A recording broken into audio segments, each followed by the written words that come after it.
of the United States of America, and to the republic for which it stands, one nation, under God, indivisible, with liberty and justice for all.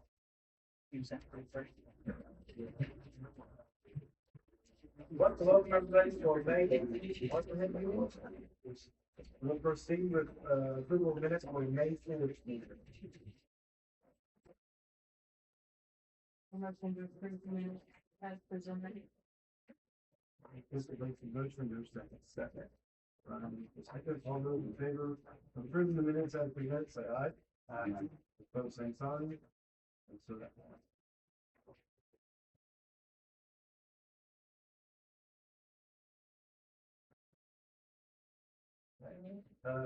Next up will be the approval of claims.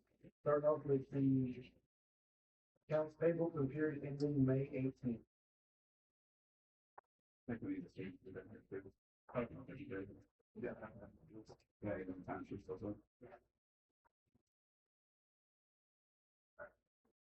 While we're doing that, let's go ahead and move on with department reports. We'll start off with Tom, Police Department.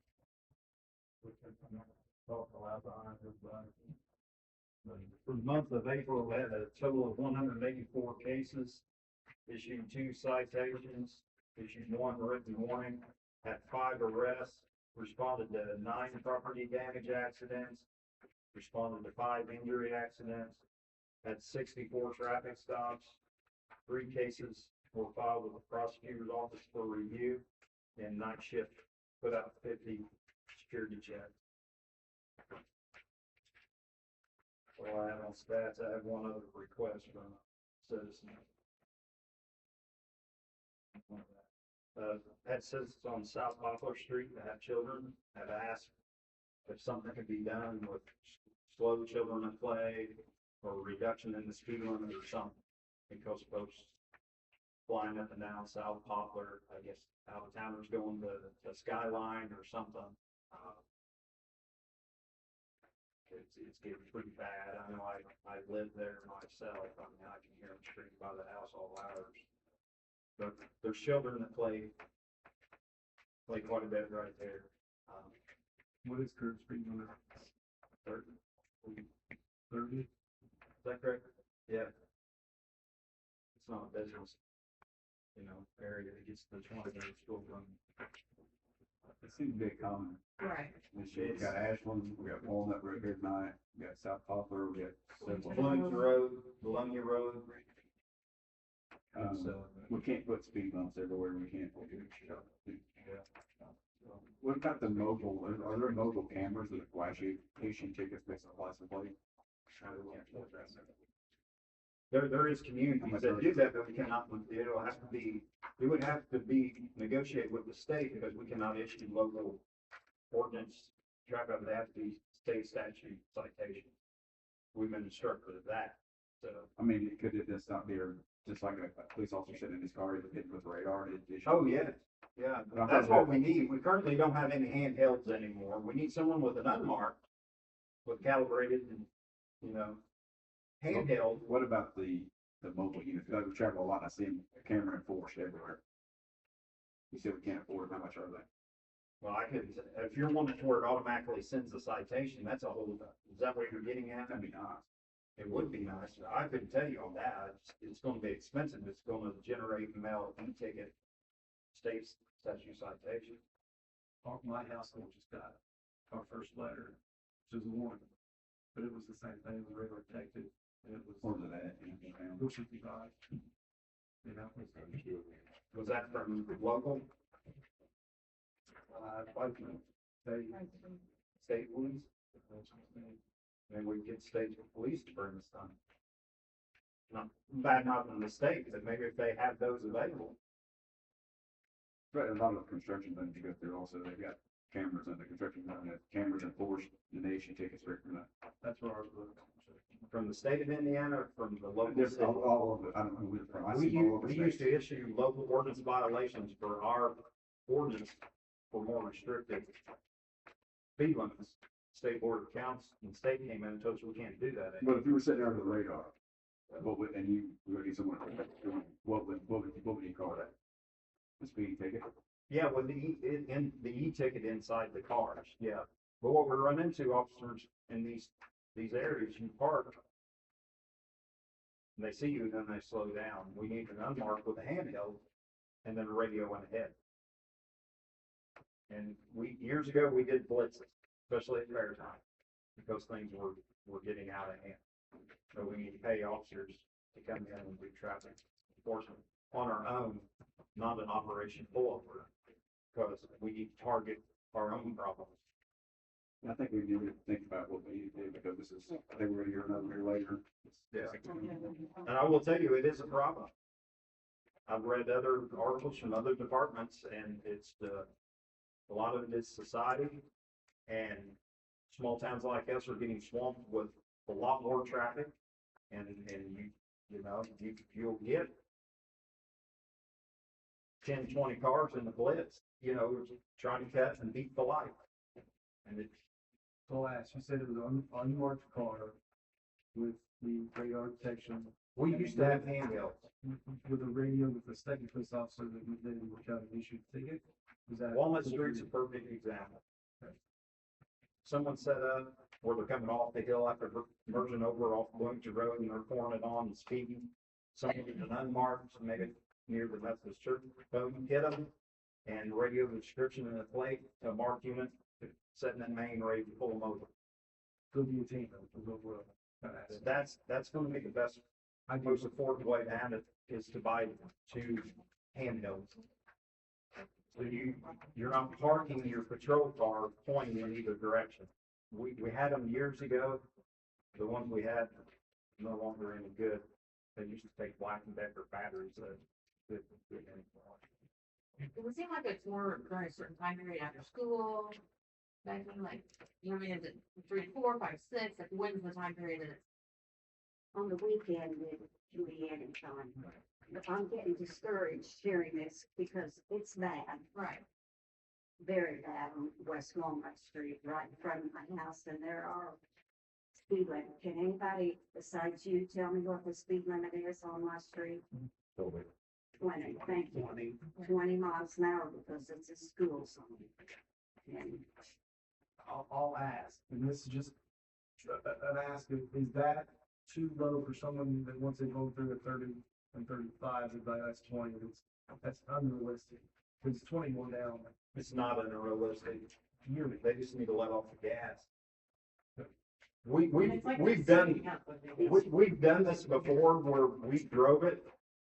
And if you're driving reasonable and you pull out and you just coast, you may make it to 22 mile an hour by the time you get to the car park. yeah, Same thing with that action, but you're not hitting 42, for sure. Well, they're just hammering on it. If you just would drive reasonable in our town, it wouldn't be a problem, but people don't. I don't want to say people don't care, but it's just what we're dealing with. I'm reading other articles, there are other towns that complaining and police departments as well. I'm more specifically on the national city, where race something's trying to cut through here, but really it's a handful of people that do it every day. I think if you spend a lot of time, they would give them their attention and get it stopped. But they're not, I don't know about one. well, no, I feel like this, the Bloomington Road to Walnut That's pretty good. resonates for one, following the big reason, and people leaving the coming to. And If it's school drop off, if you're saying what it would be. this is, it's a routine, like, and seeing how fast they can get from point A to point B, like it's a drag. It's awful. most of the people that I see are, You see from Bloomington. I sit on my porch a lot and I even yell at them. It's that bad. Becky told me one time, and I haven't forgot, I was in the It was morning, terrible. that folks are passing each other on these streets. I don't know how many of you go out, live on the street. I know you live. Yeah, always. But once you get past my house, it's a blind spot. The top of that hill. You don't know if someone's crossing with a baby and a stroller because that's a lot. But it's bad. Folks run the stop sign, or the Elman Walnut, South Walnut. We had some individuals in here at the last meeting, like, over like, so, not speed bus, just speed bumps, the long range. We're talking 8,000 over the meetings or something. It was 8 to 10 for, I got 5, 7 years.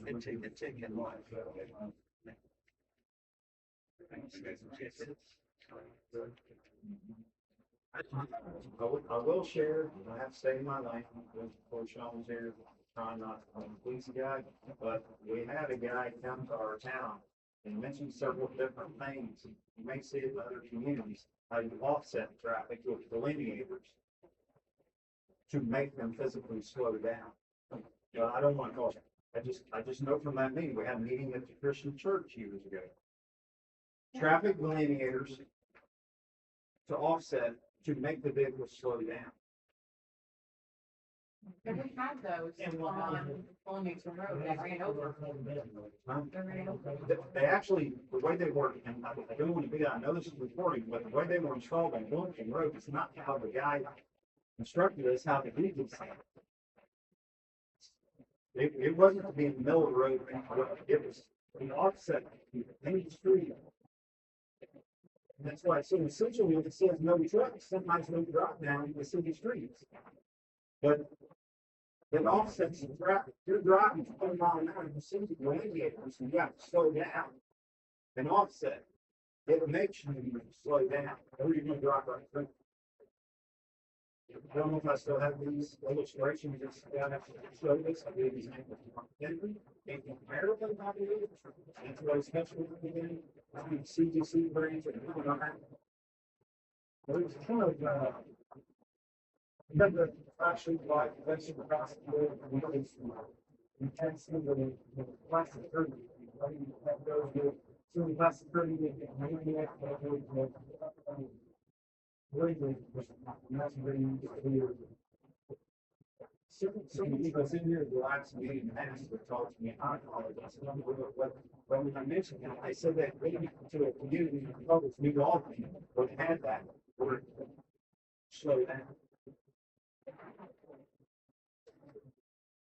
You have to probably get this, you have to contact, for that, so I like to certain, you take to the side of the road, or maybe if I just give you maybe to regulate the teacher and get lessons and conference.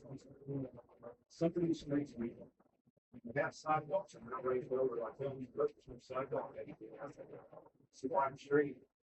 But it was mentioned by right here, the parking spot, that way area, so then, there's no reason for someone to take. Take away the water, it's a lot of bad areas. And it has got worse. That was why.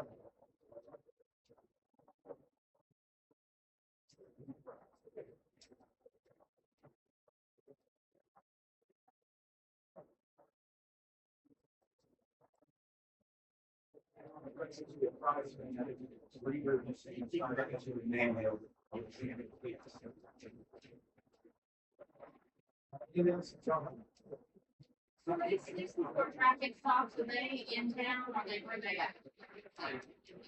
I would have to look at all of them. That seems like a one stop, but, and then, you know, we want to look in one area, we have 50, like, where they. Well, here, I'll get back to that.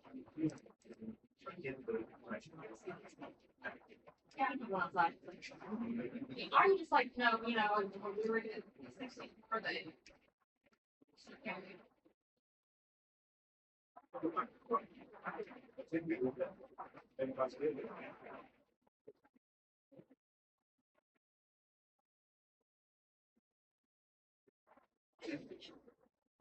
Right, when we want to start this way. Well, the former patient, and I'm looking on the sleeping and I'm eating.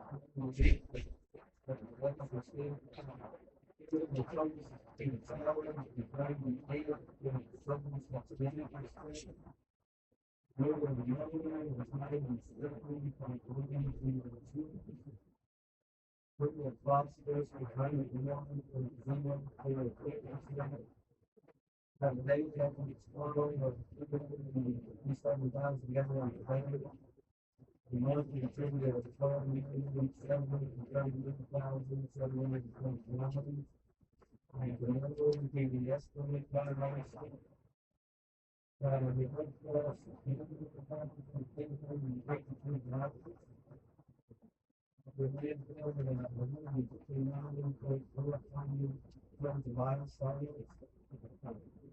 and then I was told the road screen, you have the first one, back down to the time that we did. Still getting our monthly report from the still working. Medical report for the board, and we got plan. Medical report 13, no change, have been repaired, the one thing seems to be what we want for later. Back up to lift station, when jetting. Working with Snickler, Senator, with Senator. I say working on the elementary school, over there on the swimming extension. We never talked about it, and the driver man, what they had to do, and the work connection. Surplus equipment, I'm still waiting on the gym to see if they can come this buyer for a unit. For equipment maintenance, we got 20% complete. And I have started the program, so we spare big speed of some parts. Still working on the new asset management plan requirements. Then replace still pump with $7,089. The only thing I've been doing is the tank cleaning. For our MPW, we had a green-lighted control on 21, that was $2,600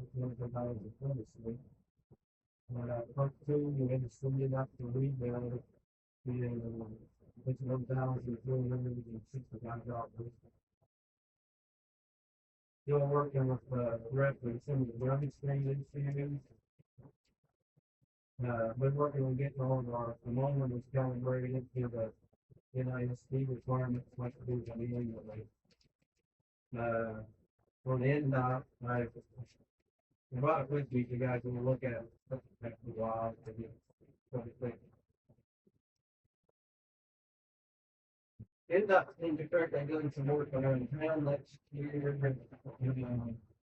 How they got a set of plans, going through those to see where we're deleting some concrete pitches and putting riprap structures in. We got some sewer in the area.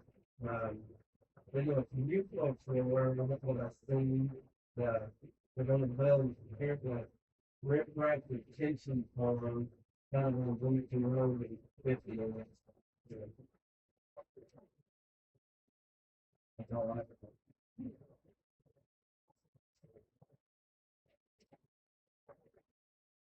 Okay. Any questions, concerns, from Scott? I'm not sure what it's gonna be.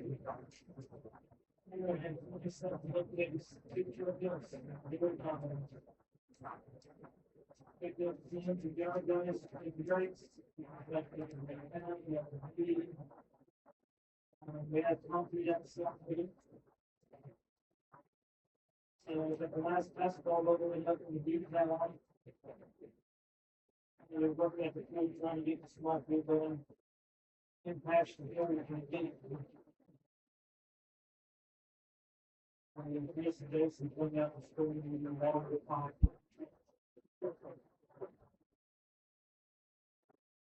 And fix them out.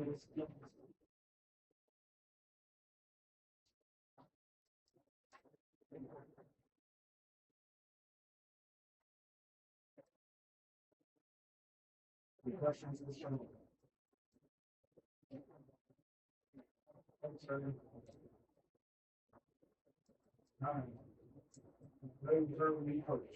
So when time can we go there? All right, so the single board report, or the board actions there, Basically, we had the first reading for the new school corporation software policy. That's being updated and changed because the recent litigation, state level is forcing that, change. It has to be updated in the policy. That's pretty simple. What is the change? Basically, Okay. which is the big portion of the motivation area was not.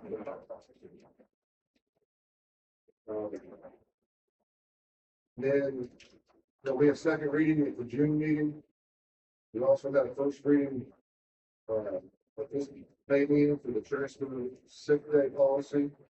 What that is if a teacher is at a different school corporation and they transfer into our school corporation.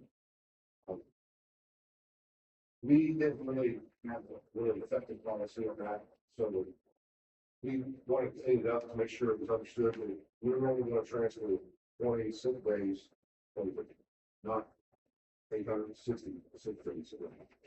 So it's changing. They'll be able to do that, I think, if I remember correctly, once a year. For the first 5 years. All right. The one I like the best, student achievements. So for our elementary school student of the month, we have Jackson Ayers. For our middle school student of the month, we have Laura Terrell. And our high school student of the month was Allie Barlow. Not sure if many folks know this, but all three of our archery teams in the high school, middle school, and elementary school level, the Nationals in Louisville, Kentucky. And all three teams are advancing to the world's competition in Daytona Beach, Florida. That's pretty cool. Especially for such a young program. Then our high school Super Bowl science team, they placed first. The math, fine arts, social studies teams placed second. And the English team placed third at the Austin High School academics competition. Here's some school news for you. Our elementary school held a fundraiser for the American Heart Association. And ready for the school basketball. Middle school special education department received a $600 donation from the Department of Jackson County. That's going to be used for the program. High school graduation will be Saturday, May 23rd, 1880. Franklin Central High School hosted a Riley Dance Marathon for May raised over $1,300 Riley Hospital. Coach May was recognized as the 2A Football Coach of the Year, 20th Annual Brady Awards banquet. Well deserved. And the school corporation has been working on promotional videos that highlight some of the success of our programs. It's been posted on social media and on websites. It's kind of an invite to people, hey, come check this out. And yeah, that's not it. We're still playing that before. Yes, I'm sorry. We're doing nothing great after the graduation.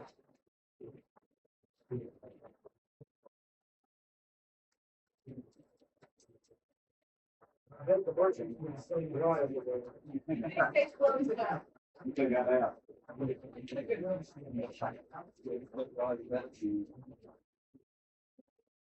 I have questions, so I don't know if we'll discuss it. Elaborate, if you like, when you ready about the lawsuit. Talk about that, like, who's gonna affect residents, Does insurance. everybody know about the lawsuit that's been posted? We haven't really talked about it. Yeah, That's fine, that's fine, I just think about it. but basically, it's still under investigation.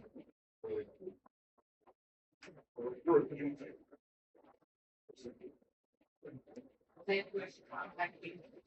Yes.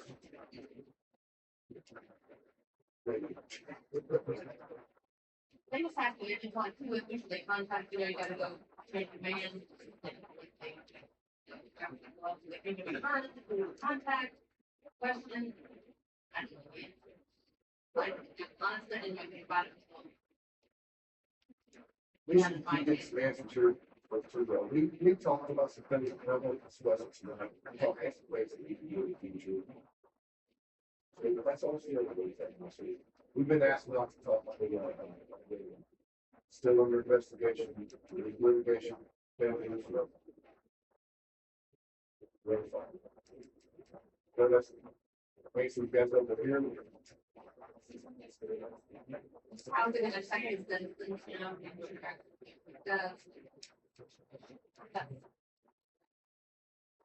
I'm just bringing it to Thanks, sir.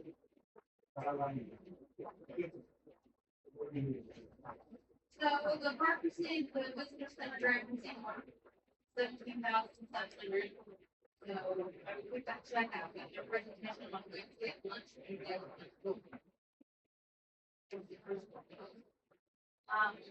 At our park board meeting, we had had some complaints about rain out ball game, with the things in the ball field, but we explained that that's not really in our control, that's for the BDA. You know, we can't control the front work if they count the game, no extent. But 10 games, you can't. Is this for travel? No, it's like, they've already canceled 2 of their 10 games. So people are like, we paid $80, gotta make that, no. We need to get into the, there, so.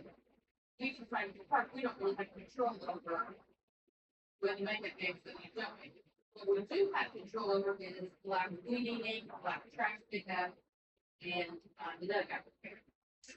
So we have, asked one of the members to contact the BBA, that's Kevin, not rolling out, but he will upset the BBA, it's not that around ball field, he takes them right in. The rest of it looks great, softball field looks great, but I mean, baseball, it's not being used.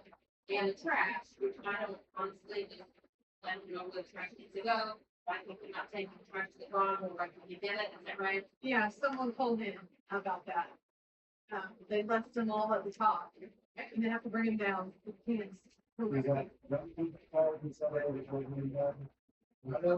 supposed to, and they said they're full, they didn't move them down. So there's a stripe on whose job is that. Well, it shouldn't be. Right, that's, you know, like, is that BBA, that, like, that's, when you're trying to figure out, because nobody actually knows who's responsible for what, like.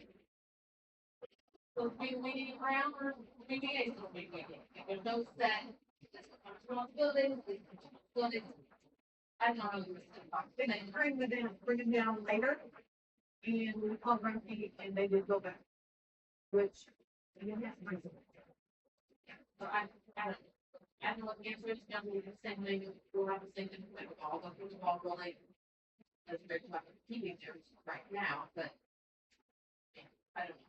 So I don't know if there's any other organizations out there that has, any other towns that has, this is what their association is responsible for, this is what the town is responsible for. I don't know.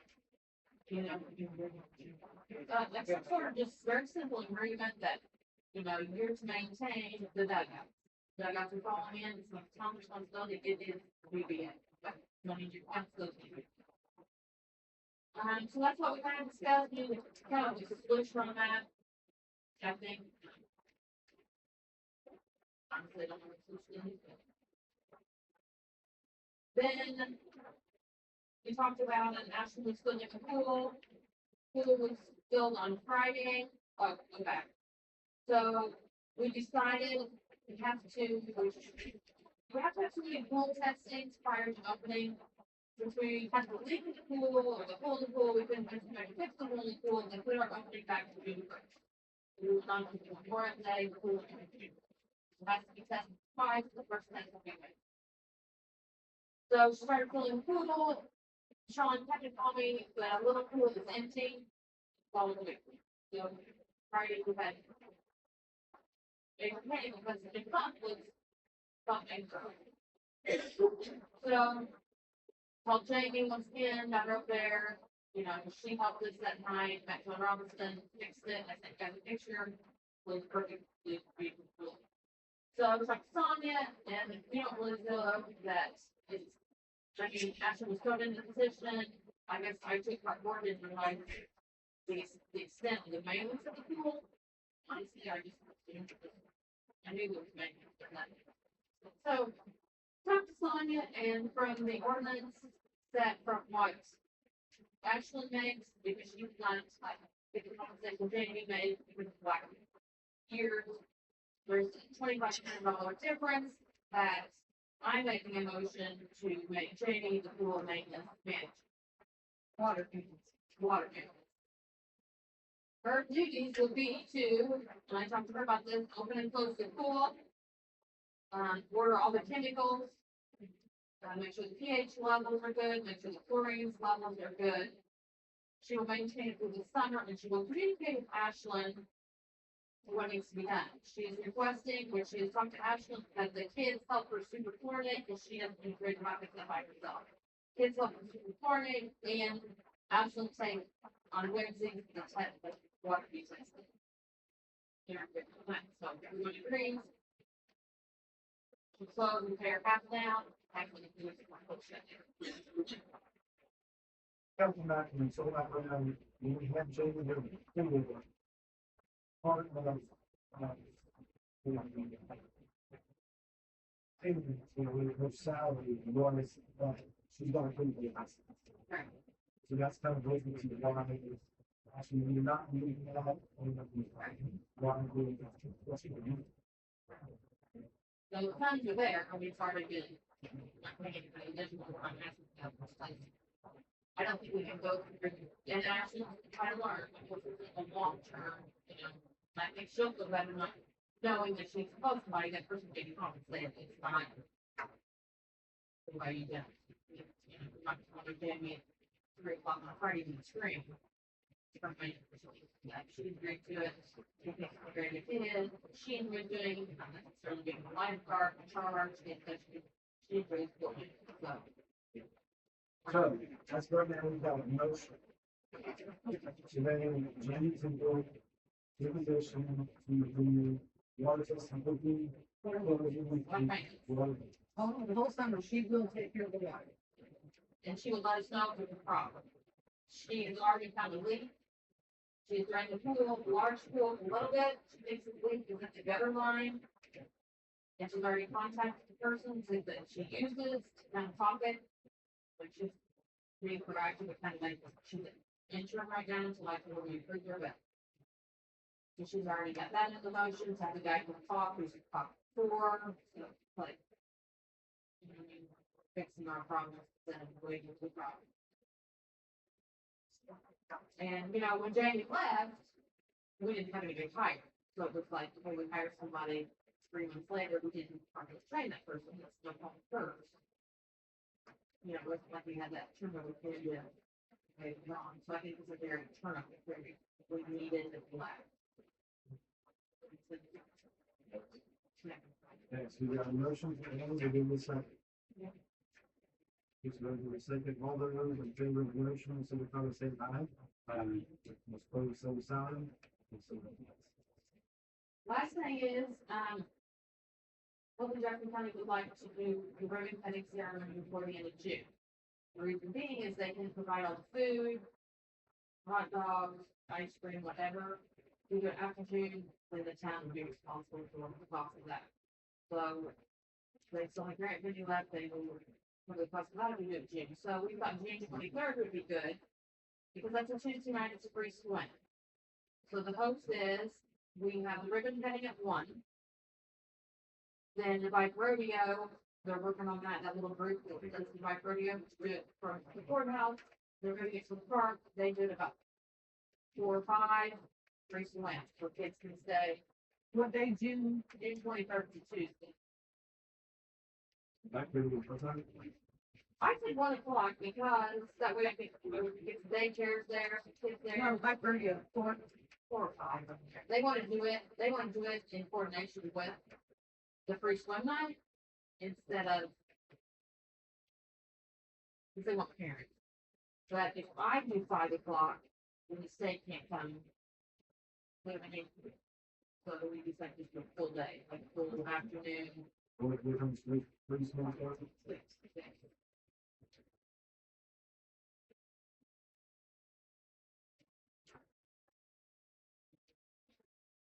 I think I was hoping that we could hold off because the other things are coming July. If we hold off, we are responsible for all of the rental coordinates, but we're gonna ask the Lions Club or the Expansion Club to do the hot dog, all that, because they'd like to give money to the town organizations. And we're gonna try and figure out some snow cone, ice cream. No, we should let them be a big part of it, Yes. because they did all the, not all of it, but gave a lot of money. I kind of want to do that. And I'm hoping I try to post on Facebook, I don't try to get somebody to do it. I'm very, like, blogs, I'm not very well, I'm kind of bored, just like, this is, it's like it's coming, this is American, you know, what I mean, so that people can see that it's not. Growing grass, if you go to that, I don't know, we get that done, but. I don't think we have to have a motion to approve that, do we? One year?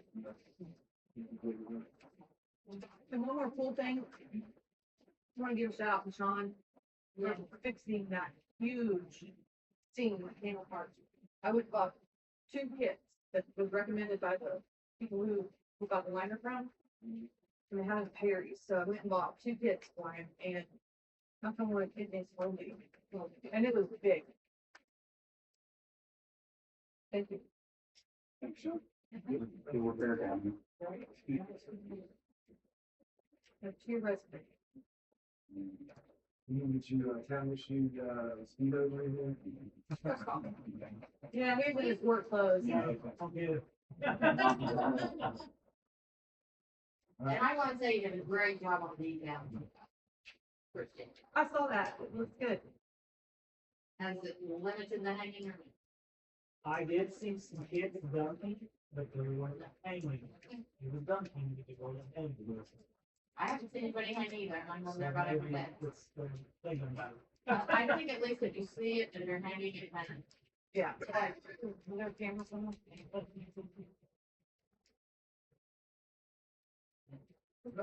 All right. Thank you. You go back and hit those before. Yeah. Maybe it's five on the songs over. I got into new business, I'm sorry, but I just don't. We're starting back up in approval of claims.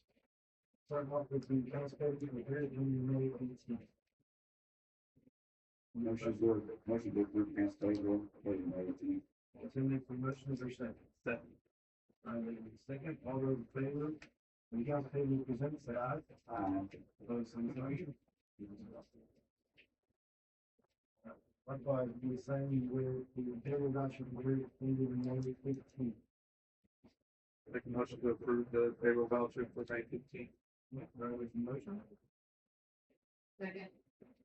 Anything for the second, all those in favor of approving the payroll voucher repaired, say aye. Opposed, same sign. Tom, I see you back. You have information you need. Come back in real quick.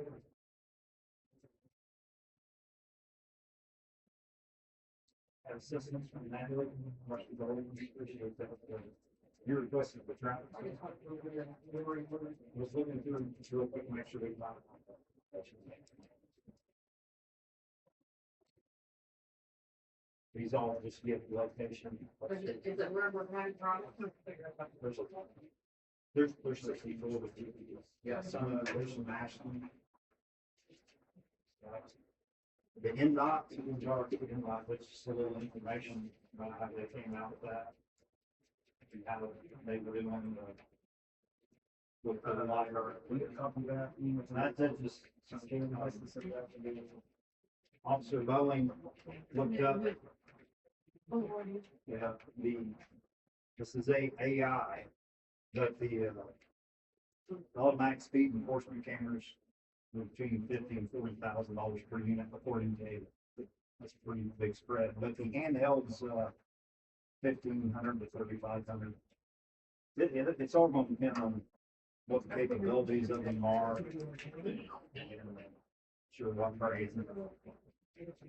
The handhelds we had in the past were cordless. They took too much argument back. But that's, yeah, Were they from 1,500 to 3,000? according to AI, the automatic LiDAR systems, do all that for you. And he, They're not paying, that's automatically, which is probably a version, like the state, $15,000, $20,000. The handhelds were like 1,500 to 30,000.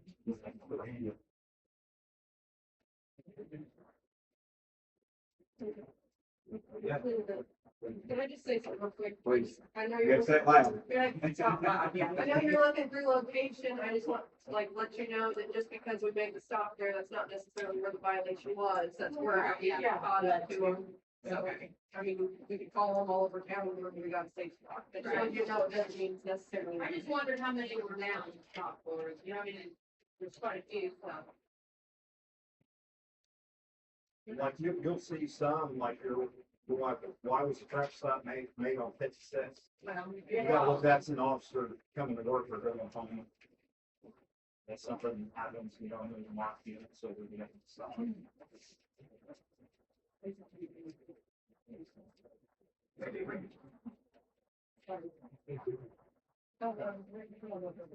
Thank you, Tom.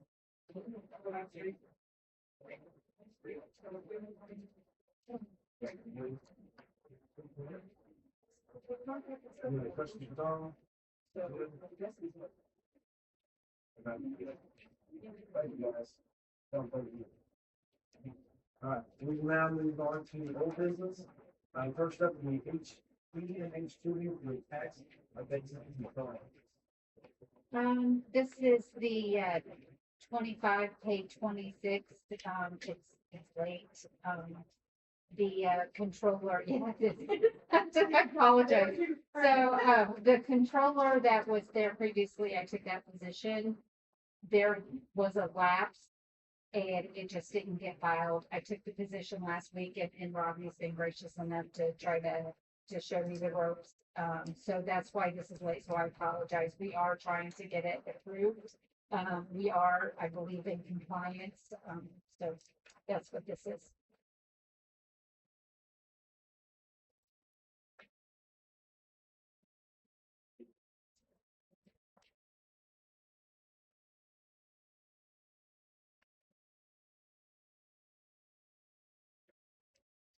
Any questions?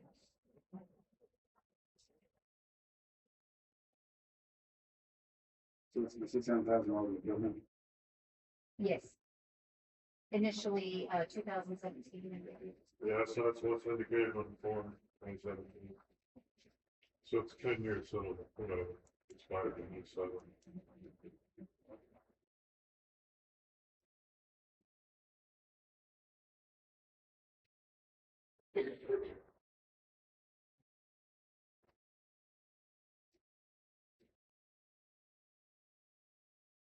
Any other questions?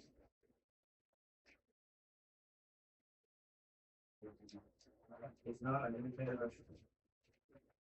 Motion to approve the ENH two meeting compliance.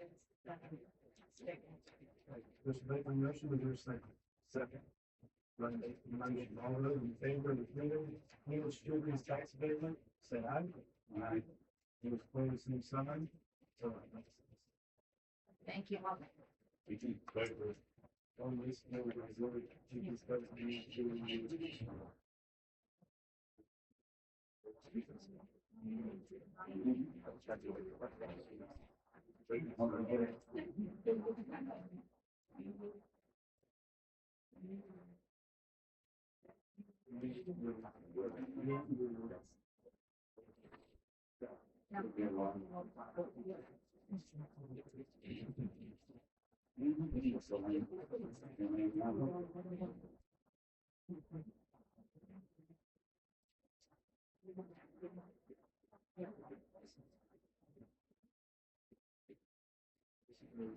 Yes.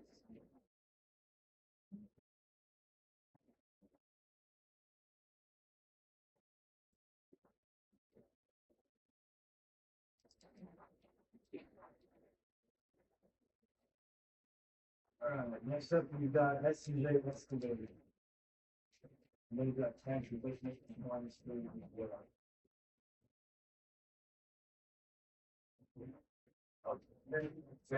We just, filing for the continuing extension.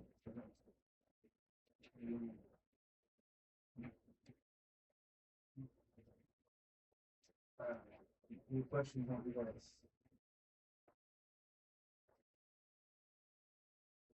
You guys up to 49 employees now? 41, now we're actually down a little bit.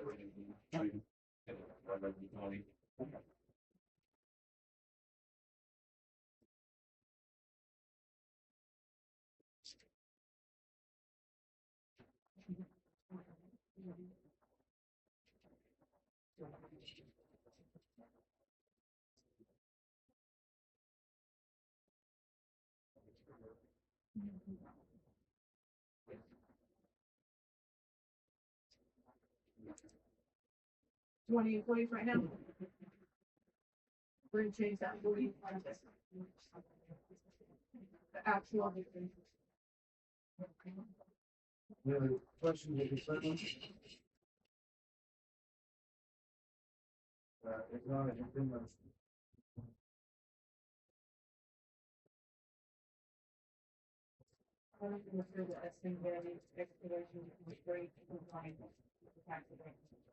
Please make a motion to your second. So,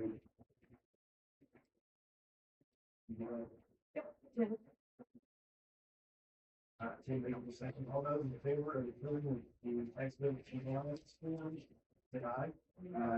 Opposed, same sign.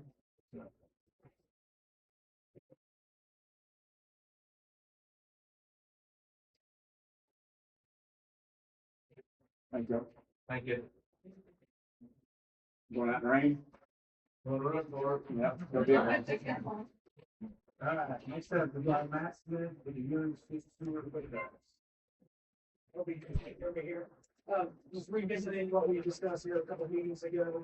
We believe we got the infrastructure all we kind of figured out. What we're asking for permission today is to be able to minimize our road cuts.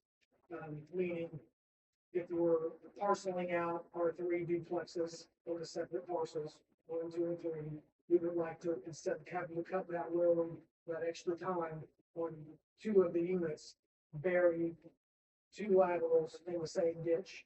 So we split that down the middle, one lateral on this side of the property line, put this lateral on the other side of the property line. That way we're not disturbing the road, one more unnecessary time due to the condition of the road and just the water that stands down there. We've been told that if we build the water line, that they almost lost all the road. So trying to minimize the overall damage, that not only save us, the town future issues. Are we going for 6 down to 3 or Well, 6? they did 3, or they did 2 laterals and the 2 duplexes just up the street. So we're asking for that as well. There's no reason to put six lines across the road. Right. You know, these duplexes can't be split up and sold off. This side's being sold to one person, this side's being, this is true real estate. It's one building. So we're asking for 1 lateral. The 2 units are gonna feed, both sides are gonna feed into one, but there's gonna be 1 lateral crossing the road. Per building, Per building. so 3 cuts. 3 cuts, well, 2 is what we're hoping to get, because we're gonna split. There'll be 2 lines in one ditch, and 1 line in a separate ditch. Yeah, so a total of 3 lines are going across the road. to try and get it 6 laterals? 3 laterals. 6 things come down to. Like 1 from each, and then they meet, and that one goes to the Yeah, next. so they're gonna meet on our property, we're gonna have Yes. separate cleanouts into both of our units. They will then go into 1 main lateral that per building, they go across the road. Each unit has its own coming out of it, but it combines into one building. Yes, yes. Is that kind of what we talked about? That other communities are doing that, yeah, they'll bring a 6-inch to the property line and then hook that building to that 6-inch. Okay. So that means in essence, you've got, like they said, you've got 1 per building. Yes, If they were to sell one duplex down the road, that alleviates the issue, I mean, whose responsibility is this? We know There's- exactly who owns it. Yeah, it's gonna be associated with that one particular building. Did you file paperwork for an exemption to the, I thought Zach mentioned. No, that's what we're talking about, doing that, if we're gonna install our own like infrastructure and do like a manhole and all that, we're not, we're not trying, I mean, we're not trying to recreate the wheel here. It was done a month ago, right up the street, just like we're wanting to do it. So that's what we're wanting to do. What? I forgot to report. I was like, Oh, Zach was on his home meeting recorded, so he can go through whatever, but yeah, I was supposed to be that records it. I mean, it's like, yeah, it's pretty straightforward, guys. I mean, we're not trying to do something that's not been done many times before us. You gonna sell these new places or rent them? I'm not. Here's the owner right here. Right here. They're gonna own them and rent it. They'll be rented. Yeah, we don't have any intention of selling. You own all three? She will. Hopefully. And where do you, how are you connected to the property? We're part of the contracting team that's doing it. Matt, do you know when they run the 2-in-1 trench out far apart, when they tack our main and put on and put it in? The 2-in-1 trench, honestly, I don't. I can verify that. Is there a requirement that you're gonna wanna see?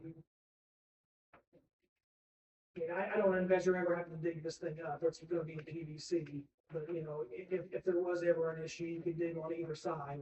If it's on unit number 1's problem, they dig on the east side of that property. If it's at unit number 2's property, the issue, they dig on the west side of that. That's simply, done there. And Kings is gonna do it, Scott. You know what I'm saying? Okay. King's Construction. Yeah, I was just curious how far apart they were planning on. Yeah. They gonna dig with like a 3-foot bucket. 3-foot bucket, Yeah. 4-foot bucket, We'll make it as wide as we can.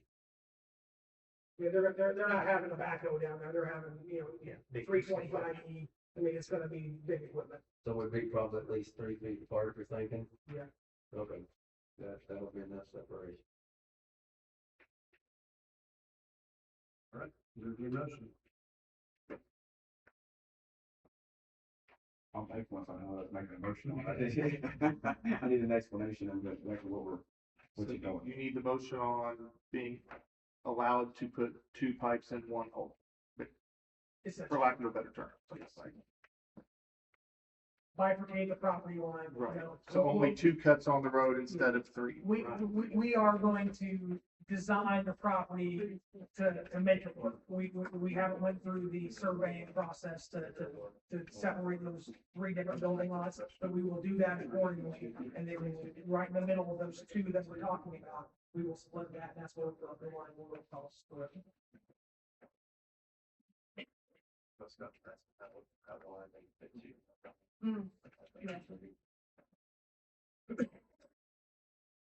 Do we need to put in there to make sure, Scott, you want it to where if they can't go closer than 3 feet apart, or, because I know you said 3 feet you were good with is. We don't want to get in a situation where now we're digging a trench that's the equivalent to 2 ditches. So Right. my view is you dig your ditch, you put your pipe all the way against one bank, on the other side, you put it against the other bank, 3-foot trench maximum. We're good. So they're about 3 feet They're apart. gonna be, yeah. And you're good with that, so. Yes. So I'm still a little confused. Is each building gonna go into the main? No. Each building, yes. So there's gonna be 3 buildings. All right, so it's a duplex, so you might have dwelling units or units on each side of this, each building. So you want each one of those, Well, how will that go? each one of those will have drops coming out of the house. We will go subterranean out into the front of the yard where those 2 will connect. All right, before that connection point, we will have cleanouts with each individual unit. All right, and then beyond those cleanouts, where those 2 connect, that's when the one goes across. So you're gonna cut into the main 3 times? 3 times. Well, that was 2. No, 3 times in the main. I'm sorry, two trenches on the road. Two Yes, trenches. yes, We're gonna yes. get the 3 times. You're getting 3 lines, There's there's 2 trenches, one real wide and one not so wide. 3 lines into the main. Yes. Mhm. 2 trenches across the road. 2 trenches across the road, but 3 lines into the main. Arthur and Victor. Yes.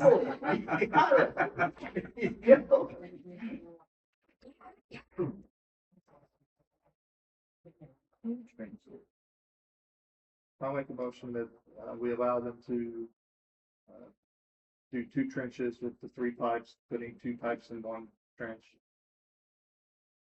As long as it is at least that 3 feet. Brian, the motion is there second? Second that. And the second, all those in favor of the motion, signify by saying aye. Aye. Those opposed, same sign. And this one is passed. Thank you so much. Thanks, guys. Thank you, guys. Appreciate it. Thank you. Thank you. All right. It's like that, there. Stay on. All right, moving on down, Joe Schultz, who is food service update.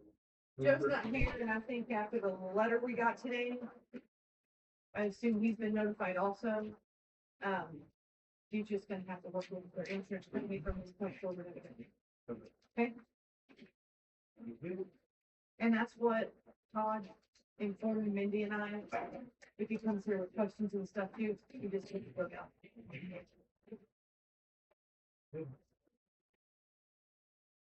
All right, under old business, we'll bring this back up, we kind of discussed this before, this is back around to the Ashland Street. I know, last meeting we had HWC here, and we were working on something unrelated, while they were coming, I asked them to the right information on speed bumps, speed humps, and everything else that they've used in the past to slow down traffic. And that's where it came where, they suggested, so say speed hump, a larger size speed bump. It can be used, and the they said it would be more of a permanent structure. They suggested potentially 2 on Ashland, where you kind of come down, just kind of flat part, you come down with more of a flat part. Questions were raised about, if you install those, not block driveways, they got the 2 sites they had, to do that. Based on that though, it was what, $10,000 for speed bump. And based upon wear and tear plus other miles, they said it would be 5 to 7 years for the integrity of the speed bump to stay alive. So that's the last that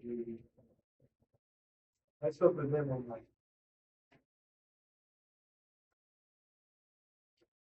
But as of yet, we've not made a decision on that.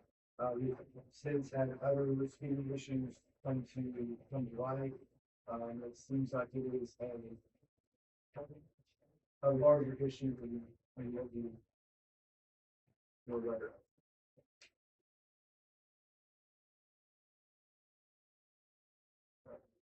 Yes, sir. Okay, the one thing on Ashland Street, I know you have problems everywhere in town.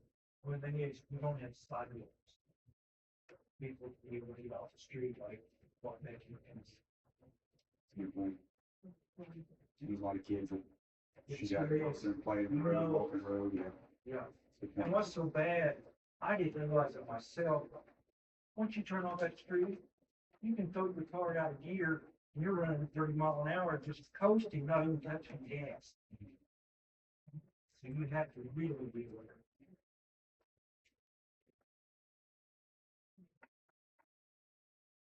It's definitely easy to speed, no, it's something I Very drive much. but it's. That's just what. I probably should say, but there's a difference in 25 and 45. Yes. There's people that yes. drive 45 and the other. What's the speed hump on my street? What's that? Speed hump on my street. They don't want that for that down the street, but they were over in town. Yeah. I think it was that. I like those speed humps. 3 o'clock in the morning too, by the way. Yeah. I'm not on forever. Actually, Walnut Street. I know it sounds Main ridiculous, Street, same thing. but it's bad. Right from my. It really is. I just think we need to maybe look into handheld radar or something and just be crack down and it could get a message. Can we do like Facebook public shaming?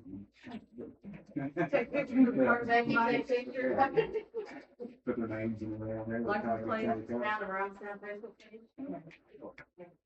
I have a question. Is there a set limit on what we are allowed to charge for speeding tickets? I don't know what that, was, because if, I was gonna say, if you could raise that to make them really uncomfortable for getting a speeding ticket, that, We can no longer issue, see, the traffic violation citations unless it's state statute. So. What does that mean? Put that in. Okay, you're out here on the highway doing 70 and a 55 and we stop you. We write you a state citation, which state ordinance statute law for going 70 and a 55. As a town, automatically, I think it's 30 or 35, but I believe it's 30. As an incorporated town municipality, our streets are 30 mile an hour. The town adopted ordinance to make it more restrictive, not less, more, and change them to 20 in certain areas. So we would write a local citation. It was a $25 fine. We're kind of giving you a break here, but then the town got to keep the money to go back into other things in our community. A lot of towns were doing that. Counties were doing that. State said, you can't do that. If you're going to write a citation, it has to be a state citation. so the state then, if they have a set amount that they're going to send. Oh, you will get a waiver from the courts and it's a set amount. So you can still issue speeding to somebody, just goes to Yes, the it's state. going to be a state citation. But wait a minute, on Ashland Street it's 20 mile an hour. Yes, And you said the state is 30? it would, in an incorporated town, your urban zone would be automatically be 30. So, Right, right, but- but someone ticket for doing 25 and the 20 that we have in the 20 mile. We could write a ticket for that, but it has to be a state ticket. It can't be a local. So they don't, there's no fine associated with it. Do what? There would be no penalty or no fine associated. Yeah, if with you issue a state citation, you know, you go through all of the, what comes with that when you do You that. can't do a local citation. We just can't issue a local ordinance violation. The it. You town could write can, somebody a ticket for doing 25 and the 20. yes. But Although it'd be- the state says it's 30. Did I hear you say? that? We adopted an ordinance to make it more restricted. We can do that. It just, we can't enforce a penalty. It has to be issued under a state citation. It's still exceeding the posted speed limit. But towns can no longer write it under a local violation. Okay, that's fine. Yeah, we'll But you just can have still to, write a ticket. you can still write the They still have to citation. pay the penalty. They're paying the state, not us. But they have to pay the penalty. Yeah. And I think what the town gets out of that last time, $3. So out of the $100 and some dollars, the town, if they plead guilty and pay it for those citations, will get like $3. Right, which right now. Well, I'm not worried about that, I'm just thinking if it was uncomfortable for them to have to pay a really high ticket, Well, granted, I know that means a lot more patrolling for the police. as you can see, we make a lot of traffic stops. Do a lot of talking. A lot of asking people, will you please slow down? But it's getting to the point right now, people in society are not slowing down. So in theory, let's say 25 years ago, we could write a local one for $25, have them avoid the $100 state.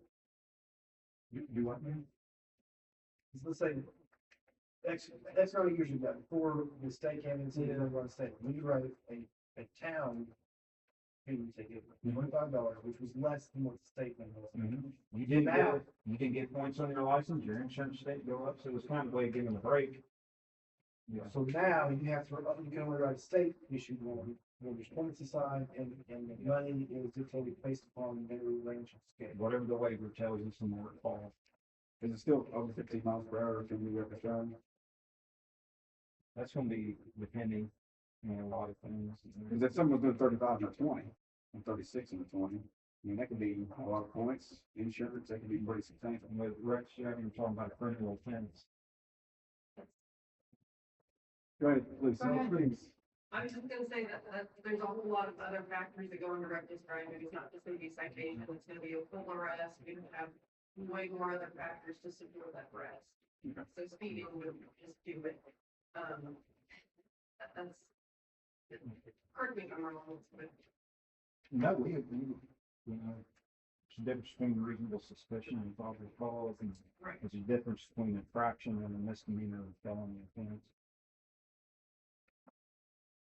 It's reckless driving on my street, and I am not exaggerating. It's reckless driving. When you have people, like I told them last year, car coming up the street, and this SUV passed him right in front of my house, and he stayed on the left side all the way up. I ran out to see where he was going, if he was going down Bloomington Road or staying up Walnut Street, and he stayed on Walnut Street. To me, that's reckless driving, because he had no idea what was coming down. But it's really bad, or I wouldn't be here. Do I need to contact somebody in the state? I mean, I'll do anything it takes to get these people to slow down. I know it's probably bad at Ashland. I know it is on your street. Walnut Street probably is one of the busiest streets in town due to the middle school. And it's awful. And people have very big light. You know, I don't discount anything that you're saying at all. It's pretty bad. I'll tell you what makes it worse than when you pave the streets. And You it know, makes it not faster. joking, oh yeah, when Ashland, it becomes a lot smoother and it is a lot. Oh, yeah, yeah. Tonight I had to go to the family drive. So I took 50 all the way down, and it's 35 miles an hour. So I drove 35. I kept to make sure I was on 35 to see if I was exaggerating these. No, I'm not exaggerating. And it is hard to drive 20 miles an hour. It really is. But I guess some of them are going 50 miles an hour. That's what it is. And we have 4 little kids living right next door to us. And the mother told me a month ago, she bought the 2-year-old going down, you know, the driveway between our two houses. And she has no fear, she doesn't know. And I worry about those kids next door, not that she's not watching them, but you know, we all got kids. We know how quickly they can be gone.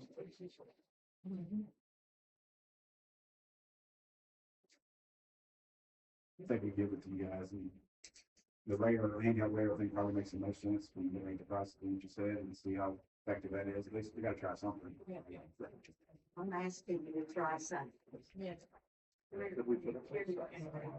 Well, yes, but a stop sign. I see people want stop signs quite often too, so I think it's another issue. Yeah. I know some people would, but I would think it would at least slow others down maybe. Well, that's what we're It's trying just, to do with the interstate, the 4-way stop at Francis and Bloomington Road, and it helps, but they still just, now they just try to get, it's just shorter drag strip, just try to get faster, quicker. I don't know, I asked. For the most part, you're gonna have those people that are just gonna do it. I asked the lady, I was here the last meeting, about the speed humps, and I almost think some of them I see are younger kids, a lot of them are. I almost think it becomes a drag race from speed bump to speed bump. As for these kids on barrier, they go over the bump, if they even take care of their mom, that's probably whatever, they go over the bump. They mash it, they get to the next one, they mash it to the next one, so. One thing that I've shared, that I can share is I feel it needs to be something that's visual, you see it, and it's something that physically causes you to have to slow down. That's red and blue lights. But like the delineation on traffic, something. On the delineators, you have to have, that's part of my time on the board, but is there a certain width of the road you have to install those? I'm not an artist, Cause I but mean, like some of them, like Ashland Street, by the time people park, and then it, you know, you have a road, then you have a delineator, then. I just tried to illustrate something, try to articulate to everybody, and I'm not an artist, but if you have a street, yeah, maybe you have a sidewalk. You know, but this was suggested to us in Bloomington Road because of folks flying through going to Walnut. You have traffic like this traffic has to slow down, move over and come in. This traffic has to slow down, move over and come in. But you have the lanes the same here. These were delineators to allow stormwater to flow. I'm not an artist. This was suggested to us. Is this okay for, like, bus I mean, I know semis aren't supposed to go through there, and this would help with that, but buses still have, like, that's still. You made these far enough apart, and the guy, when we met with him, because I was impressed. And this is, I'm just sharing what I was involved in the past. I'm not trying to step on Sean's toes at all. He wasn't even here when this was all being discussed. It wasn't put something in the middle of the street. If you put something in the middle of the street, it was a specific diamond format. There was calculations on how to do it. The thing about it is if you're driving too fast and you hit one of these, that's on you. If you slow down to 20, you should flow through there without any problem. But it is something that's visual and it physically makes you have to slow down and maneuver. We shouldn't have commercial vehicles on these sites. I know schools have to get deliveries, but there needs to be, that route of travel doesn't need to be some type of thoroughfare that's allowing everybody to try to beat the light. I think on the south here, Mr. Pinkham's here. I think Woodland Road was too narrow for us to redirect. It was pretty much just, we tried to put it in, just to get some kind of visual, but it's hard to actually identify. Yes, there's a distance you have to go to maintain the same lane travel. But Walnut to Bloomington Road, Ashland, Ewing, Loney Road, these are all avenues people trying to cut and be there. And traffic's only got more congested on Highway 50. So I know the stations or slow down or.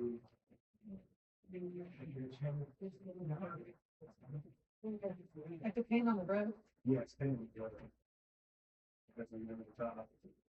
But I think Walmart's by one that you'd be able to basically add the switch lanes, basically only parking lot it's not around. I think actually when from you, it's really tied to where we're seeing doing parking for the guys. I don't know. Even me, you couldn't get down. You already have your own, it's kind of, you kind of come back, like that's supposed to. But how many times you do speed right through that? It's a race course. We're just gonna keep it here very much.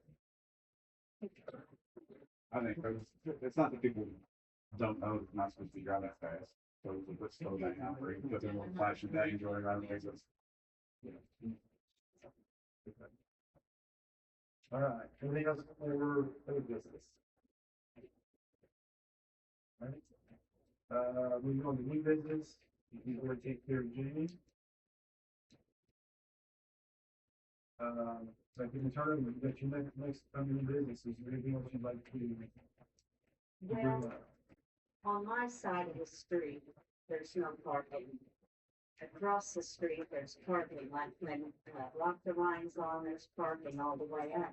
And that really hinders, and it doesn't do a thing. They still just, like it's 50, Highway 50, or I'm gonna even say the interstate. It's just ridiculous how bad they drive. And like I say, I make a fool of myself. I stand out in the yard and I holler at them. Some of them, if they've got their windows down, they'll turn around and look. I don't care. The other day, I hollered at a guy. I got to thinking about it, and I thought, you better be careful. You're liable to get shot. I was joking, but yet it's bad. I'll do anything on my part to help to slow it down. Years ago, there was a wreck. I don't know, Annie, if you'll remember it, when this Able girl, they had the lifeline her from our street. It was right there on the Walnut, right? Well, you know where I live, just catty corner, there was still a walnut tree. And they hit that tree, and they were speeding, they were kids, and she had a severe head injury. There's been a little boy hit on our street, that was several years ago. As of this school year, no school bus stopped, but last year, there was kids in the neighborhood, and the school bus stopped. Not in front of my house, but just a little towards town. They had to stop to pick up kids. But I don't know what it's going to take to stop or to slow the people down. I've seen them race right in front of our house, and just about anything was happening.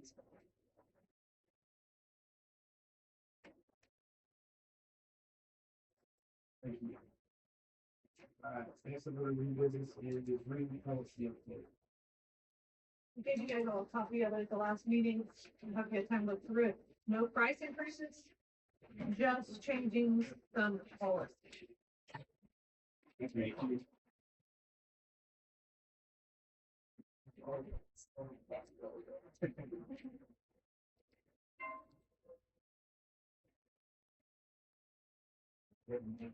Yeah. Yes. If you guys agree, things behind this where they need grants.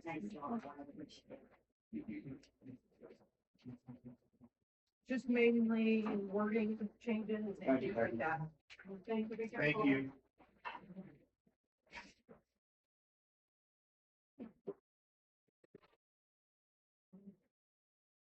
Just wording and stuff like that.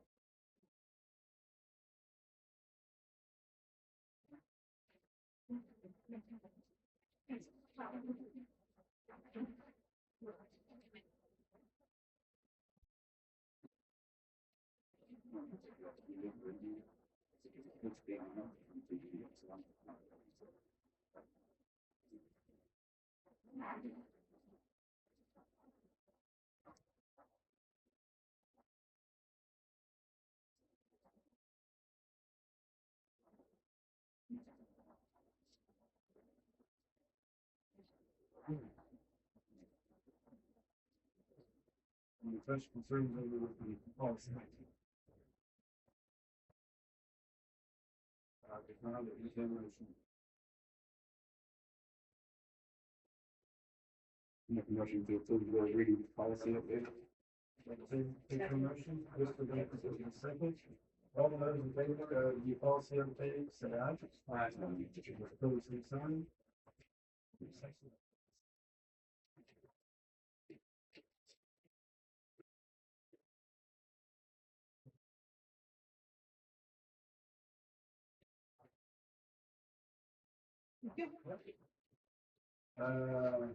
Leave open, Brad. Yes, Okay. I talked to Dalton, last week to see if he would want to take over our planning and zoning like, Connor had done. And he asked for a couple days to think about it and some time to talk to Connor to see what all would entail. I talked to him again this morning and he has agreed to take it over. And I've already sent him 3 things today. So he agreed to the same, $3,000 a quarter that we were paying. He was paying. He is going to get a copy of Connor's contract and change it to him. And then bring that to me and have the board sign. But I've already started sending him things and,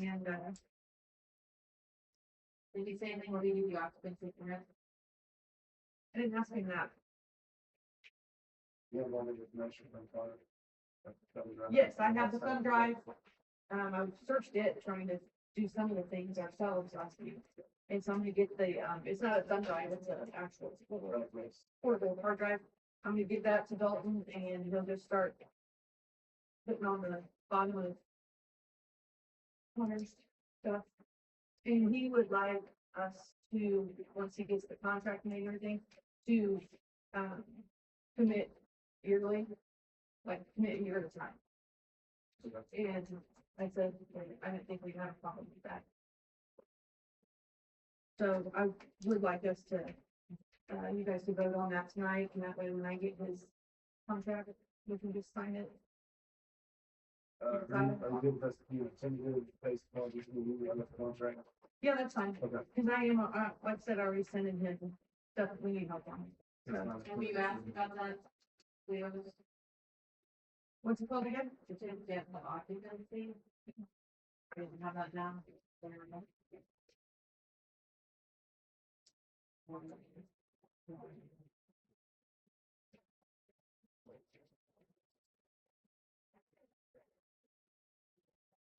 right now, put the motion to approve Dalton as the planning and zoning, executive. Can you,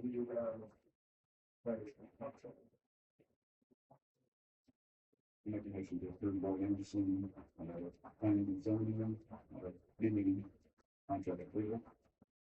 Second. Been made a motion, Brian Anthony second, all those in favor, signify by saying aye. Aye. Those opposed, same sign. So that passes.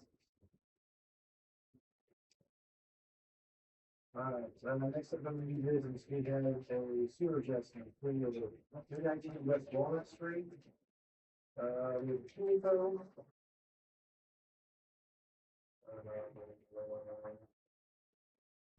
Average sewer usage per month was 2,055 gallons, gallons to be adjusted, to be 43.75.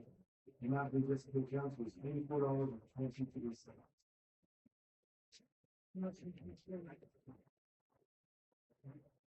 Decided. Thank you, motion, Martin, Lexington, for the second, all those in favor of approving the adjustment, signify by saying aye. Aye. Opposed, same sign.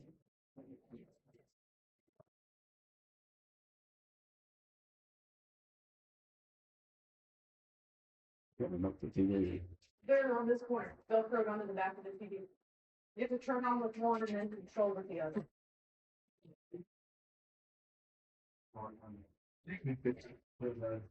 I'm sure it's been there, that's all, that's something I know. You what? I'm down. Actually, not, so you can stick by me and after that, I raise my leg. You already gave me the text, they need this. Yep, yep, yep. Thank you. Alright, we're ready to. What do I gotta do here to get the HDMI to work? Should have been input somewhere. I think you turned it off. I did. I don't use that though.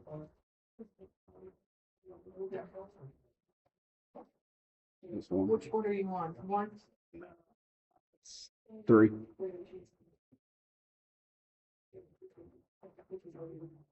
Okay. Thank you. If you want the chair set. No, I'll stay in. I got, thank you, man. I can sit over here.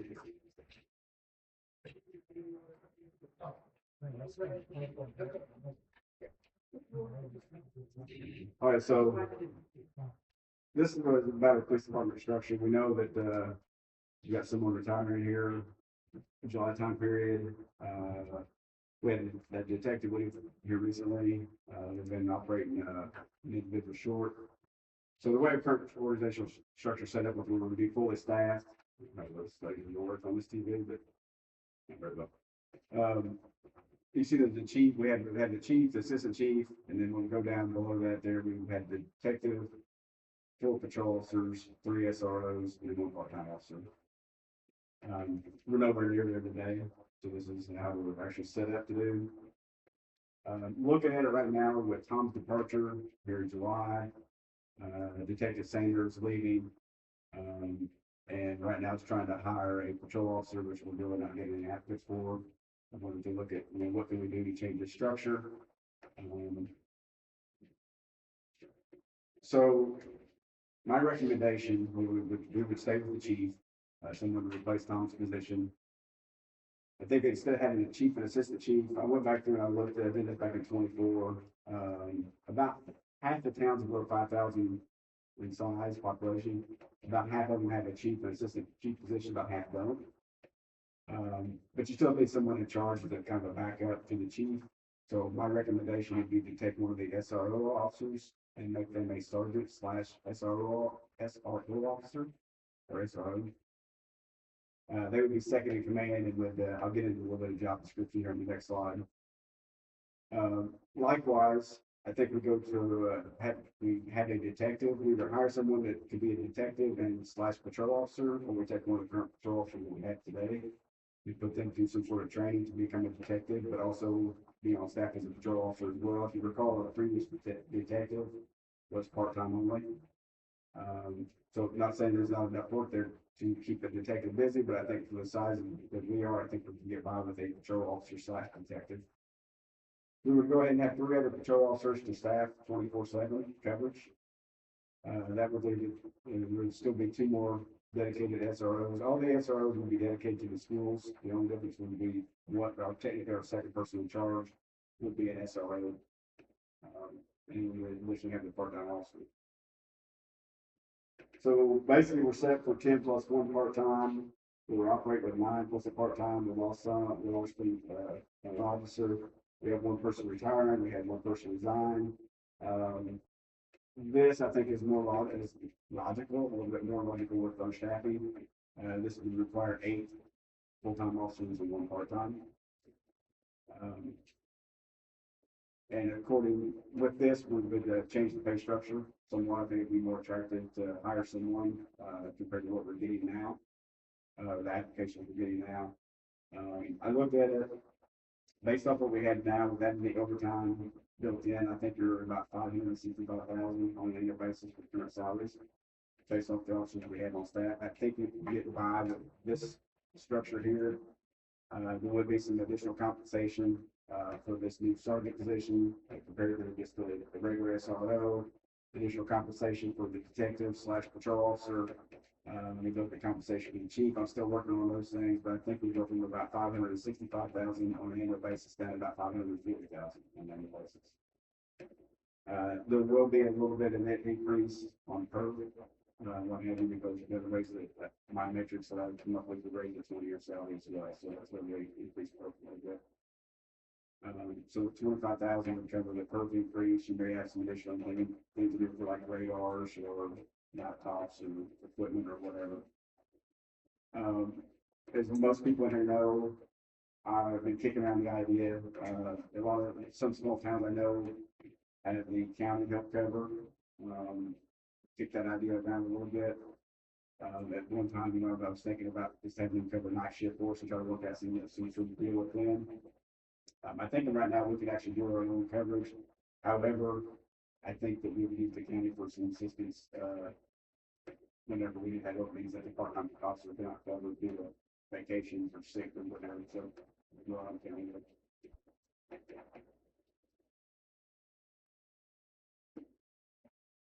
Basically, kind of self-explanatory, but police chief, obviously, department head, handles all the administrative, and all that good stuff.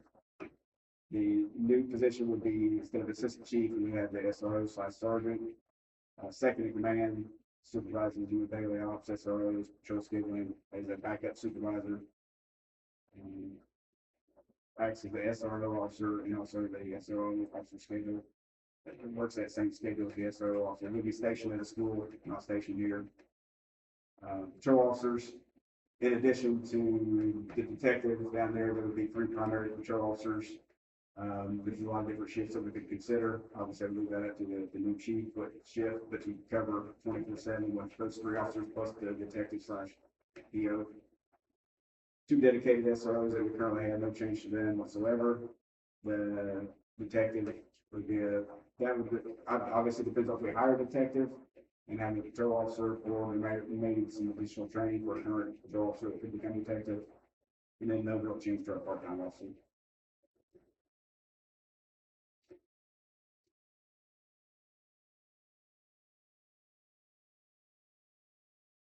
So I want to get this out of discussion. I know July 6th is going to be up on us. Before you know it. I had scheduled a vacation starting my time. I have the schedule out through the 26th of May. That's the end of the pay period. We come on maybe here for the next pay period in June, the first one. Then there'll just be one of the pay periods. So I think it's a good time to. Yeah, I think I definitely want to do this sooner than later, but I also think you currently have an assistant chief. I think should be kind of assuming the responsibilities. So I can't go. Make somebody can do it. So, but I'm going to have something in place here. We've been talking about whether they'll be for a good while, so we need to get this something over. How many vehicles do you currently have?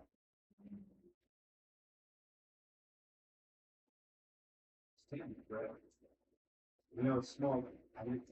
Bill Sweeney did this in one here, and I've got to write it down. So we got. You got names or what? Yeah, we got The full reserve car staying at Ben's right now, we're limited on parking space, and then we have Jack's right here. So then we're down. Eight, so it's 10, right? So we have 10 vehicles. Yeah. So if we go 8 plus part-time, we have, everybody has a vehicle and we have a full car, I guess, so we wouldn't really have anything. The one full reserve car is the 2016. Okay. So we get an opportunity to play a little bit of have a reliable and available vehicles. Okay. I'll ask you guys, the police department here, do you see any issues with what I'm throwing out there? I mean, I know we just got seen, basically, do you see any issues, concerns?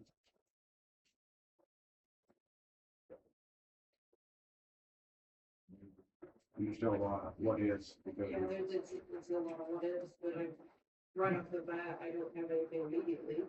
that I have a problem with.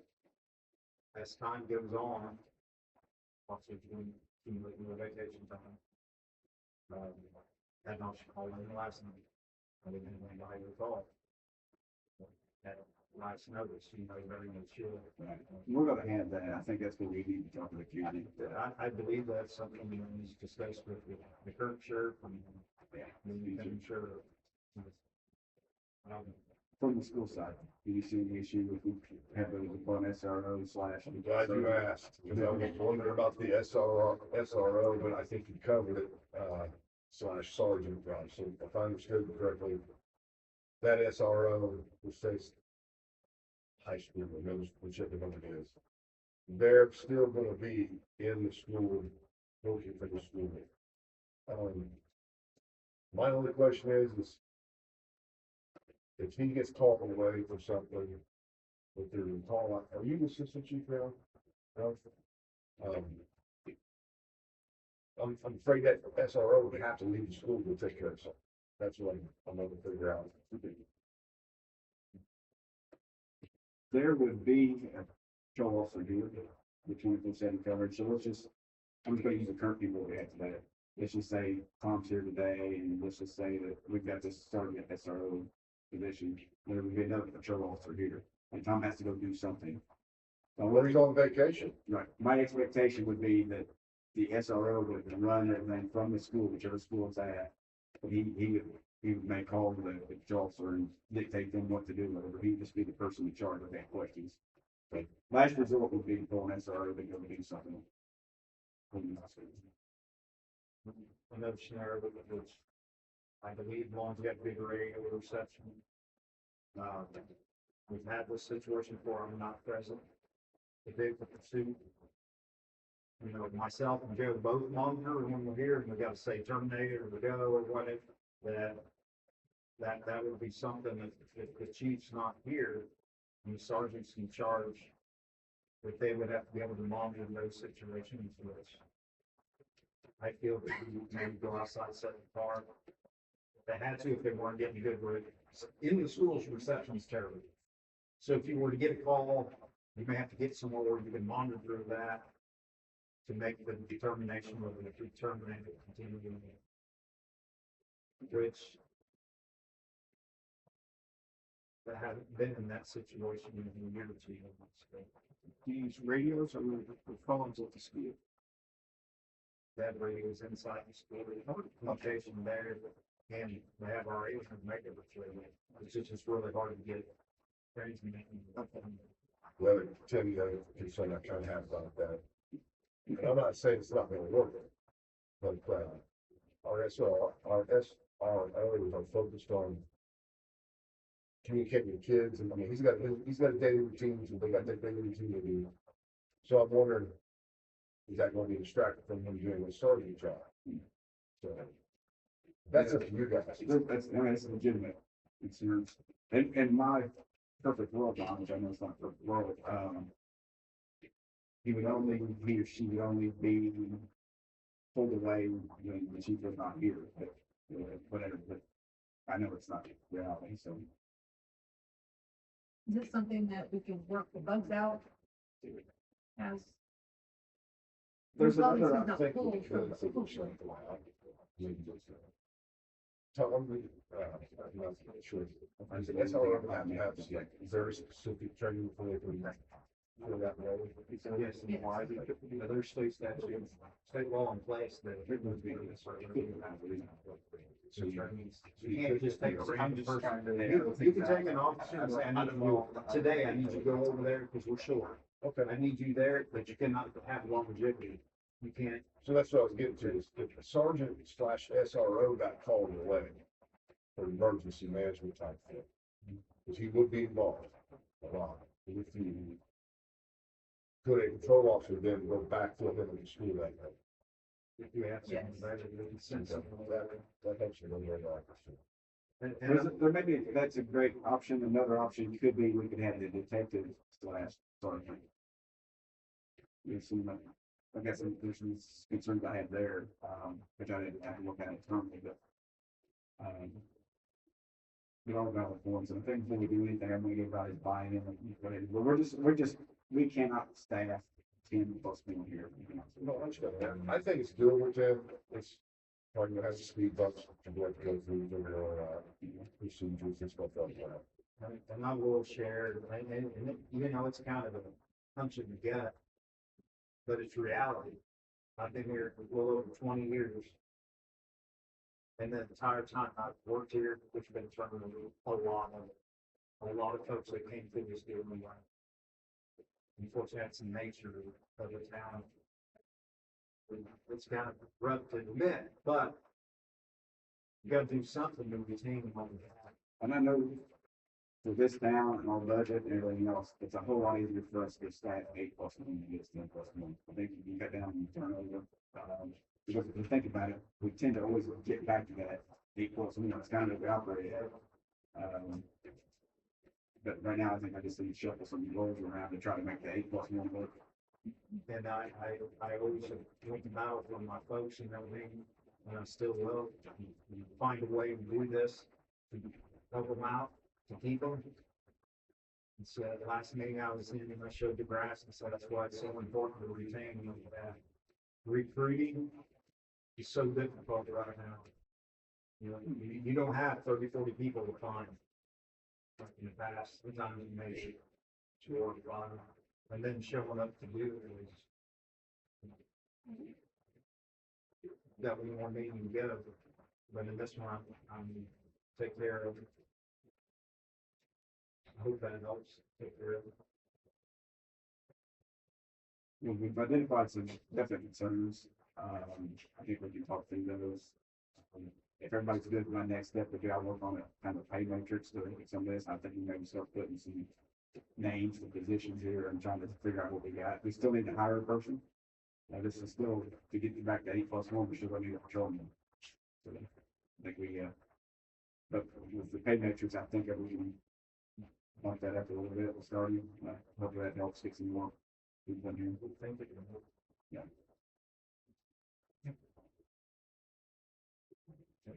Hey, How you doing, sir? good you? Good. That's what she was doing. She's going. So Tim, starting SRO, more or less paperwork kind of stuff, Basically, not pulling him out of this, unless an emergency situation. I'm not gonna kid myself, but there will be times when that's gonna be, Greg's gonna be like, we need to be here. But I think that's far from the community.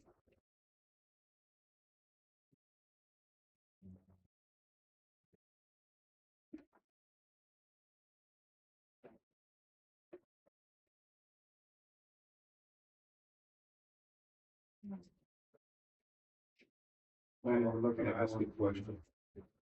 Approximately, just a rough guess, because you've been doing the chief job for a while now, and you've got an assistant chief. Won't be a rough number of amount of hours he would have to focus or contribute or be focus on administrative things for the police department versus an SRO. The SRO sergeant? Yeah. Well, if you, A it depends couple on, hours a day to get that and stuff done, or? it depends on what's going to be delegated with. Like you're doing scheduling, let me, It can be very difficult to schedule with a small amount of people, but you would think it would be easy, but what if I come up with some job descriptions for chief, because this is gonna be new for us, so I think the chief role is gonna change a little bit, and obviously there is really no assistant chief, if you look at this, there's gonna be a sergeant, SRO position.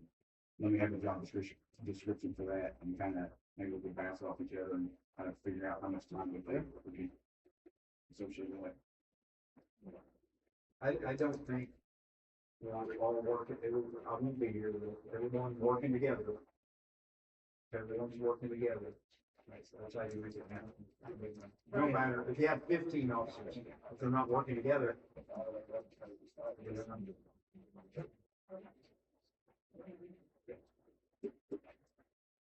When we get, I'm really trying to come in late with this, but we're looking at, you know, this is what we try to have today is a chief, assistant chief, port patrolman, detective, 3 SROs and part-time, so try to stack it with 10 plus part-time. But that's not difficult for us to do, keep that, you want to keep that many manpower. So what I'm proposing is we change over to the chief. Have one of the SROs also be sergeant, kind of second in command. Have a detective / patrol officer, 2 patrol officers, additional patrol officers. And then the 2 additional SROs to give us the 3 full SRO and part-time. So basically we're going from 10 plus 1 part-time down to 8 plus 1 part-time. The screen you walked in on there, working on the job descriptions.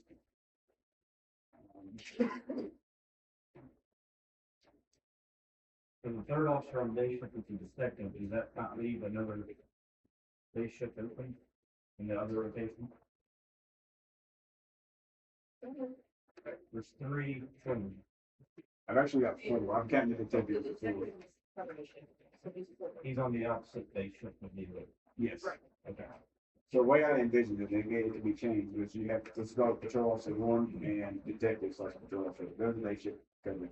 6 a.m., 6 p.m., 3 on. Not 3 off. together. Not together, yeah. Okay, gotcha. Out there. And then the other 2, patrol officer 2 and 3, whatever they would be, night shift, same thing.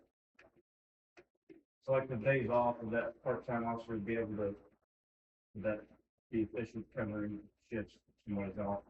That would be ideal. Yeah. Obviously, there would be so much for nobody's also, they need to do something, clean up on other things. Just good to me.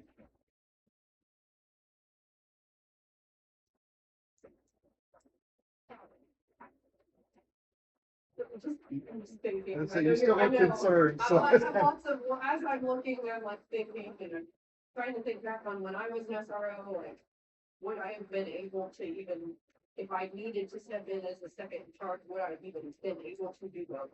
And there are some days I can say no. Like, I was so busy, so strong, PCS stuff, there's like no way I would have been able to. So I'm trying to put myself back in that SRO mindset. Especially if one of your SROs is on vacation or taking a kid to a doctor or something, you're down to just 2. Now you've got 3 schools for 2 SROs, and oh my gosh, now we have a problem. It's a lot. So I'm trying to think through it, all the possibilities. What about the thought of having the detective be the sergeant? That might be more realistic. You know, that when I talk about it out loud, there's a reason why I've done this way I've done it, but with the detective part, maybe makes sense. I think that might be more realistic, just saying, because your detective's already on patrol, whatever your big problem is, he's already gonna be dealing with it. It's already your patrol officer dealing with it, from my perspective. Are you saying put the detective second in command along with being a patrol officer and detective? Yes. Right, like swapping. A lot of the work spots. was it? Sure, if we're swamped, Depends on how much detective work there's going on, right? right, yeah, just depends on what it takes to do that. Would it be a more, dependable workload than an SRO is bringing to you, but. Right. Plus, That's my, One of my fears. You know, bring back. And just to be clear, now you did only for one gymnast group, correct? Assigned. I was It's not really- assigned just to the elementary, but that, Okay. I wasn't assigned until my 3rd year, I did all 3 schools first 2 years. You got background in all schools. Yes, And then workload for some reason. right. Officer needs would, in my opinion, would probably have to be more directly towards police chief at that point. So the detective, patrol officer slash second in command sergeant is also having to, take care of the department. I feel like it might be overwhelming. I don't know. It's a lot. Yeah. Well, that's what you say, but you. I think it's doable. your Position would change to me too. Sure. Yeah, we definitely need to. We figure out the roles, what she said you already planning on doing, so. But I mean, if the chief and the detective, who would theory would be something command, if they work together to split up needs for the department, I think we can get it out. I think it'd be doable, Yeah, more than SRO, probably. I think I would agree with that. Just because you're already He's gonna be here. here, yes. The SRO is never gonna be here. And I get that you can use, do that from an office, I understand that, but there are things that at an SRO office that I don't have access to, that I would have access to here. And trying to assign it would be, communication. if I'm second in charge, I want to be doing it, right? Like, Which can't communicate with anybody in schools. That happens. in your time as an SRO, since you have. Yes, how many, like, did you have to leave to assist with the community issue? Oh, yeah, but like a handful of times, that, it depends on if it was full staff, if there was somebody off work, if it was, there were days that it was just me covering all three schools and the road, because we were that short. So it just kind of depends. With our days. I don't want that to happen. Okay, so I think right now, a big hurdle is trying to figure out how we can do this. With someone second in charge that is not full-time assistant chief, I guess. Well, we did the detective this second charge and the SRO with essentially for the patrol officer. Or no, the detective in the city. Yeah. I'm sorry. I was saying, if they're Monday through Friday, that's good. That other officer would be working all weekends. Okay, detective stays. Like, we do. One thing, Watch her out for everyone. So if the sergeant was the SRO. When he gets done to school at around 4. After everyone leaves. Could he not then put an hour and a half in here to take care of his role? I mean, you but you just, I don't know, if you for time the emergencies and whatever. But emergencies are just gonna happen. Yeah, we don't know before this, so Yeah, not have to worry about his administrative stuff during the school, but it's the least impactful.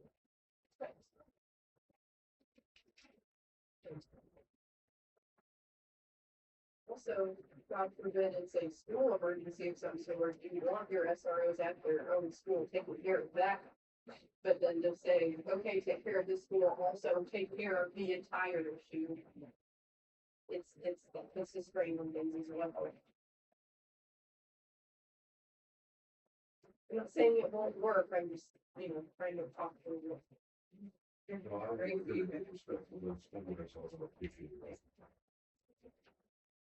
Looks like we've got good starting point, the rest of when we got consider. Feel free to, say this, feel free to reach out to Tim for these questions, comments. You'll share it with us, we can all brainstorm. I just want to follow through. the commissioner.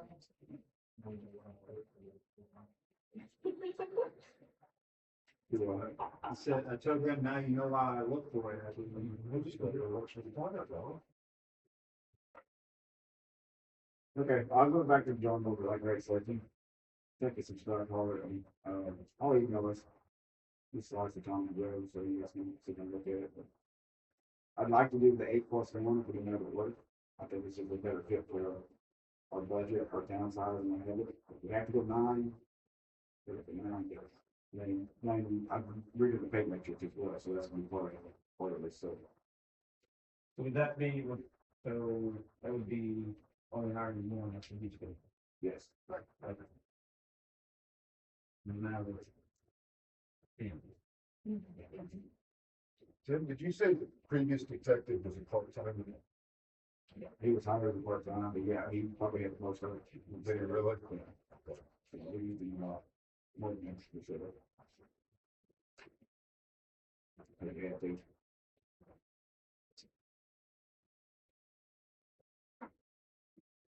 Okay, well, that's, well, so thank you for the feedback, or for the continued feedback, so. I appreciate it. Well, we do need to work somewhat fast to make this happen, so, yeah.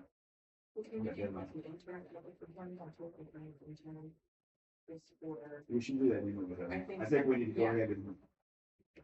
You all heard, but, everyone wants to do the chief, so I think we need to do that sooner than later. Then that way you can have your statement and then pass that on, but. Personnel files, I've got personnel files within the state of Washington, I'm going to transfer. Can we do that tonight? Technically, yes, but I think we need to talk to him and all the fairness to him about what it entails and what the compensation is and all that stuff, so we can come for that first, I think. You said Well, I something, mean, interim, that doesn't have to go that way at the end, right? He's done. I mean, I'm just, if you've got stuff that needs passed on. Yeah, let me talk to him first. Okay. not the pay matrix, what are we thinking on that? I mean, do you have anything planned, like a specific? So overall, this doesn't answer your question, but overall, the paid with everybody's paid today. With everybody we have today, Tom Solomon, and Jack included as well, it's $565,000. With no overtime. What I was proposing here, when I went through and looked at the matrix, I've not got it ready to share yet, but it can go from 565 down to 540. But that, every officer gets a pretty good increase, because you're going, basically coming down to 8 officers. Okay. You're basically taking Tom's salary, distributing it amongst everyone else, and having about 25,000 left over to go into PERF and some other things, because I was looking at higher, increasing the starting wage and patrol officer to make it more attractive to hire someone. And also a 20-year salary for your driver, so. Plus, the sergeant, SRO position is a new position, the detective/PO, patrol officer is a new position, so. Compensated, my idea was to compensate them a little bit more than just everyone else, but everyone would be compensated for something. Okay. Cause they kind of have like two jobs.